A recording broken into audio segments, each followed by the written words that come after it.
ಹುಣಸೋಗಿ. ನಾನು doctor H C Mahadevappa ಸಾಹೇಬ್ರ ಅಭಿಮಾನಿ ಮತ್ತು ಅನುಯಾಯಿ. ಮತ್ತು ನನ್ನ ಸ್ನೇಹಿತರು ಸಣ್ಣಸ್ವಾಮಿಯವರು, ಸರ್ಗೂರು ದಲಿತ ಸಂಘಟನೆಯ ಜಿಲ್ಲಾ ಸಂಚಾಲಕರು. ಇವರು ಸ್ನೇಹಿತರು ಚಿನ್ನಣ್ಣ ಅಂತೇಳಿ ಅಳಿಯೂರವರು. ಇವರು ಸರಗೂರು ತಾಲೂಕಿನ ಮಾನವ ಹಕ್ಕುಗಳ ಮಿಷನ್ನ ಅಧ್ಯಕ್ಷರು. ನಾವು ಈ ಸಂದರ್ಭದಲ್ಲಿ ಕಾಂಗ್ರೆಸ್ ಸರ್ಕಾರಕ್ಕೆ ಮತ್ತು ಅದರಲ್ಲೂ ವಿಶೇಷವಾಗಿ ಸಿದ್ದರಾಮಯ್ಯನವರಿಗೆ ನೀಡ್ತಕ್ಕಂತಹ ಒಂದು ಎಚ್ಚರಿಕೆಯ ಹೇಳಿಕೆಯನ್ನು ಇಲ್ಲಿ ನೀಡಕ್ಕೆ ಬಂದಿದ್ದೀವಿ. ಆ ಎಚ್ಚರಿಕೆಯ ಹೇಳಿಕೆ ಏನಪ್ಪ ಅಂತಂತಂದರೆ, ನಮ್ಮ ಕರ್ನಾಟಕದಲ್ಲಿ ದಲಿತ ಸಮುದಾಯದ ಅತ್ಯಂತ ಶ್ರೇಷ್ಠ ನಾಯಕರುಗಳಲ್ಲಿ ಎಚ್ ಸಿ ಮಹದೇವಪ್ಪರವರು ಅಗ್ರಗಣ್ಯರು. ಇಂಥ ಅಗ್ರಗಣ್ಯರಾದಂಥ ನಾಯಕರನ್ನು ಮಹದೇವಪ್ಪ ಸಾಹೇಬರು ಕರ್ನಾಟಕದ ರಾಜ್ಯದ ರಾಜಕಾರಣದಲ್ಲಿ, ಅದರಲ್ಲೂ ವಿಶೇಷವಾಗಿ ದಲಿತ ಸಮುದಾಯದಲ್ಲಿ ಅಗ್ರಗಣ್ಯ ನಾಯಕರು. ಇಂಥ ನಾಯಕರನ್ನು ನೀವು ಮೂಲೆ ಗುಂಪು ಮಾಡಿರ್ತಕ್ಕಂತಹ ಸಂಗತಿಯನ್ನು ನಾವು ಈ ಸಂದರ್ಭದಲ್ಲಿ ಮಾತಾಡಬೇಕಾಗಿದೆ. ಸಿದ್ದರಾಮಯ್ಯನವರೇ, ನೀವು ನಿಮ್ಮ ಬಲಗೈ ಅಂತಿದ್ದ ಸಿದ್ದರಾಮಯ್ಯನವರು ನಿಮ್ಮ ಬಲಗೈ ಅಂತಿದ್ದ ಎಚ್ ಸಿ ಮಹದೇವಪ್ಪ ಸಾಹೇಬರನ್ನ ಏಕೆ ಸಚಿವ ಸಂಪುಟದಲ್ಲಿ ಮಂತ್ರಿ ಸ್ಥಾನ ಸಿಗದಂತೆ ಮಾಡಿದ್ರಿ? ಈ ಪ್ರಶ್ನೆಗೆ ಉತ್ತರ ನಾನು ಒಬ್ಬನಿಗಲ್ಲ, ಇಡೀ ಕರ್ನಾಟಕದಾದ್ಯಂತ ಈ ದಲಿತ ಸಮುದಾಯದ ಪ್ರತಿಯೊಬ್ಬರಿಗೂ ತಿಳಿದಿದೆ. ಕಾರಣ ಏನಪ್ಪ ಅಂತಂದರೆ, ನೀವು ಪುತ್ರನ ವ್ಯಾಮೋಹದಿಂದ ನನ್ನ ಮಗನಿಗೆ ಮಂತ್ರಿಗಿರಿ ಸ್ಥಾನ ಸಿಕ್ಕಿದರೆ ನನ್ನ ವಂಶ ರಾಜಕಾರಣದಲ್ಲಿ ಮುಂದುವರಿತದೆ ಅನ್ನೋ ಆಸೆಯಿಂದ ಮಹದೇವಪ್ಪ ಸಾಹೇಬರಿಗೆ ಮಂತ್ರಿಗಿರಿಯನ್ನು ತಪ್ಪಿಸಿದ್ದೀರಿ. ಮಹದೇವಪ್ಪ ಸಾಹೇಬರಿಗೆ ಮಂತ್ರಿಗಿರಿ ಬಂದಿದ್ದರೆ ನಿಮ್ಮ ಮಗನಿಗೆ ಯಾಕೆ ಸಮಸ್ಯೆ ಆಗ್ತಿತ್ತು? ಅವರು ರಾಜಕಾರಣದಲ್ಲಿ ಬೆಳೀತಿತ್ತಿಲ್ವಾ? ಇಲ್ಲ, ನಿಮ್ಮ ಮೂಲ ಉದ್ದೇಶ ಕುತಂತ್ರ. ಆ ಕುತಂತ್ರ ಏನಪ್ಪ ಅಂತಂದ್ರೆ, ಮಹದೇವಪ್ಪನವರು ಬೆಳಿಬಾರ್ದು. ಆ ಬೆಳೆಯೋದೇ ಅವ್ರನ್ನ ತಡೆಯೋ ಮೂಲಕ ದಲಿತ ಸಮುದಾಯವನ್ನು ತುಳಿಬೇಕು.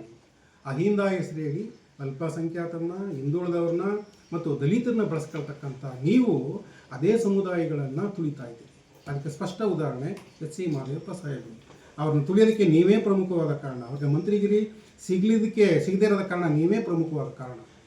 ಮಹದೇವಪ್ಪ ಸಾಹೇಬರು ಲೋಕೋಪಯೋಗಿ ಸಚಿವರಾಗಿದ್ದಾಗ, ರಸ್ತೆಯನ್ನು ಉನ್ನತೀಕರಣ ಮಾಡಿದಾಗ ಅವರಿಗೆ ಅಂತಾರಾಷ್ಟ್ರೀಯ ಪ್ರಶಸ್ತಿ ಸಿಗಲಿಲ್ವ? ಅಂತಹ ಮೇಧಾವಿ ರಾಜಕಾರಣಿ ಆಗಿರಲಿಲ್ವ? ಮಂತ್ರಿ ಆಗಿರಲಿಲ್ವ ಅವರು? ಮತ್ತು ಸಂವಿಧಾನ ಪೀಠಿಕೆಯನ್ನು ಮನೆ ಮನೆಗೆ ತಲುಪಿಸೋ ಮುಖಾಂತರ ಅವರು ಸಂವಿಧಾನದ ಆಶಯಗಳನ್ನು ಪ್ರತಿ ಸಾಮಾನ್ಯ ಜನರಿಗೆ ತಲುಪುವಂಗೆ ಮಾಡಲಿಲ್ವ ಅವರು? ಇಂತಹ ಮೇಧಾವಿಯನ್ನು, ಮುತ್ಸದ್ದಿಯನ್ನು ನೀವು ಮುಗಿಸ್ಲಿಕ್ಕೆ ನೋಡ್ತಿದ್ದೀರಾ. ದಲಿತರ ನಾಯಕರನ್ನ ಮುಗಿಸ್ಲಿಕ್ಕೆ ನೋಡ್ತಿದ್ದೀರಾ ನೀವು. ಇಂತಹ ಮಾಡ್ತಕ್ಕಂಥ ಕೆಲಸ ನಿಮಗೆ ಗೌರವ ತರ್ತಕ್ಕಂಥಲ್ಲ.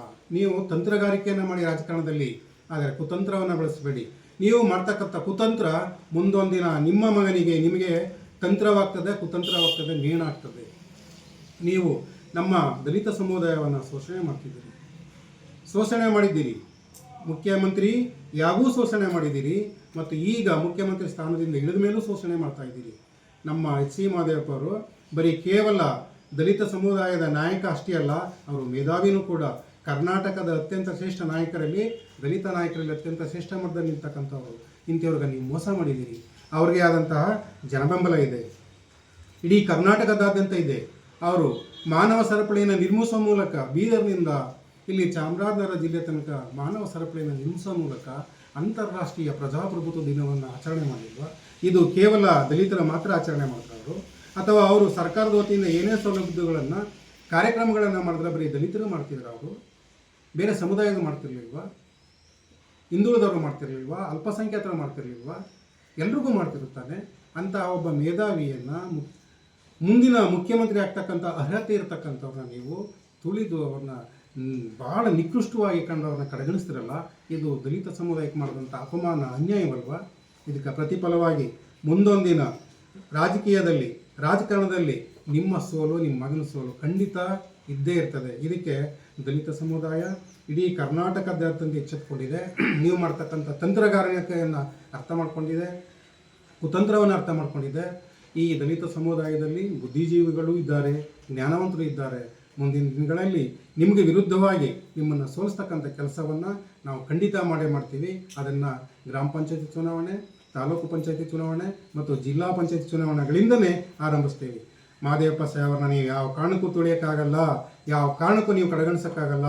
ಅವ್ರನ್ನ ಮತ್ತೆ ಮೇಲೆ ಎತ್ತೇ ಹತ್ತೀವಿ. ಆಗ ಖಂಡಿತ ನಿಮ್ಗೆ ಸೋಲಿರ್ತದೆ, ನಿಮ್ಮ ಮಗನಿಗೆ ಸೋಲಿರ್ತದೆ. ಒಟ್ಟಾರೆಯಾಗಿ ನೀವು ರಾಜ್ಯದ ರಾಜಕಾರಣದಲ್ಲಿ ನಮ್ಮ ಹಿಂದೂಗಳನ್ನು, ನಮ್ಮ ದಲಿತರನ್ನು ಶೋಷಣೆ ಮಾಡಿರ್ತಕ್ಕಂಥ, ಅದರಲ್ಲೂ ವಿಶೇಷವಾಗಿ ನಮ್ಮ ಸಿದ್ದರಾಮಯ್ಯ ನಮ್ಮ ಎಚ್ ಸಿ ಮಹದೇವಪ್ಪ ಸಾಹೇಬರನ್ನ ಸೋಲಿಸಿರ್ತಕ್ಕಂಥದ್ದು, ಮಂತ್ರಿಗಿರಿಯಿಂದ ತಪ್ಪಿಸಿರ್ತಕ್ಕಂಥದ್ದು ನಿಮಗೆ ಮಾರಕ ಹೊರತು ಪೂರಕ ಅಲ್ಲ. ಮುಂದಿನ ದಿನಗಳಲ್ಲಿ ರಾಜಕೀಯದಲ್ಲಿ ನಿಮಗೆ ಸೋಲನ್ನು ಕೊಡುವ ಮುಖಾಂತರ ನಿಮಗೆ ಸರಿಯಾದ ಪಾಠವನ್ನು ಕಲಿಸ್ತೀವಿ ಅಂತೇಳಿ ಈ ಸಂದರ್ಭದಲ್ಲಿ ಹೇಳಕ್ಕೆ